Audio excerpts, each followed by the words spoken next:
नमस्कार दोस्तों, Hindi short and Guru channel में आपका बहुत बहुत स्वागत है। यह अंक संख्या 4 की एक्सरसाइज नंबर 20 की स्पीच है, जो 100 शब्द प्रति मिनट बोली जाएगी। स्टार्ट। आदरणीय महोदय, हमारी राजनैतिक रणनीति सुस्पष्ट है। पार्टी और सरकार ने मध्यम मार्ग अपनाया है, जो निश्चय ही कुछ वामपंथी झुकाव वाला है।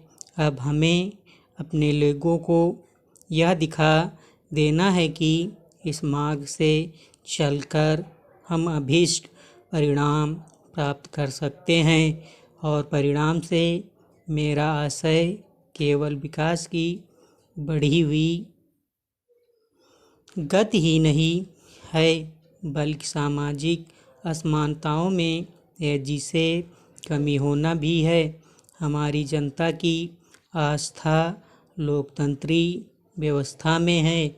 अगर हम तेजी से आर्थिक प्रगति संभव बना सकें, तो लोकतंत्र में यह विश्वास और गहरी जड़ें जमा लेगा।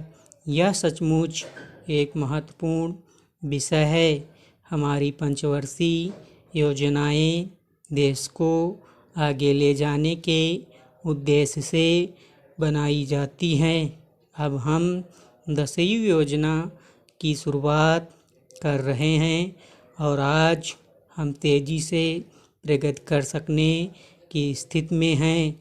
जब देश का समग्र विकास होगा, तभी सभी प्रादेशिक तथा अन्य समस्याओं को हल किया जा सकेगा।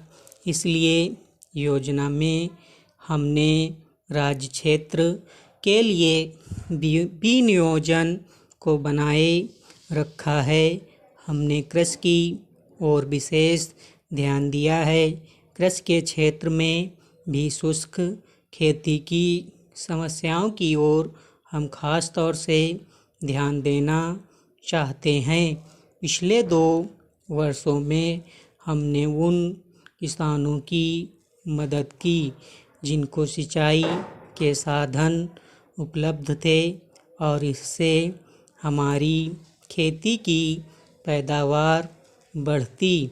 मैं समझती हूँ कि पहली बार अनाज के उत्पादन की मात्रा 10 करोड़ टन से ऊपर पहुँच गई है।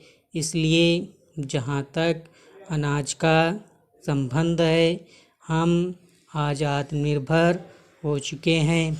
आर्थिक विकास का अपना महत्व तो है ही, लेकिन हमें यह याद रखना चाहिए कि वह कुछ हद तक राजनैतिक और सामाजिक शांति पर निर्भर करता है। इसलिए हमें देखना है कि आर्थिक विकास कुछ हद तक सामाजिक न्याय के साथ मेल खाता रहे। इससे भले ही आर्थिक प्रगति की रफ्तार कुछ धीमी पड़े, लेकिन आप इसे अनदेखा नहीं कर सकते, अन्यथा सामाजिक तनाव आर्थिक मूल्यों के लिए बाधक सिद्ध होंगे। 10वीं योजना में हमने 5.5% विकास दर की परिकल्पना की है, और हम कृषि तथा औद्योगिक आत्मनिर्भरता को मजबूत करना तथा तकनीकी परिवर्तनों को सुदृढ़ आधार देना चाहते हैं। इस योजना के अंतर्गत विदेशी सहायता में भी काफ़ी कमी हो जाएगी। वस्तुतः हम सोचते हैं कि इस दशक के अंत तक विदेशी सहायता की ज़रूरत ही खत्म हो जाए।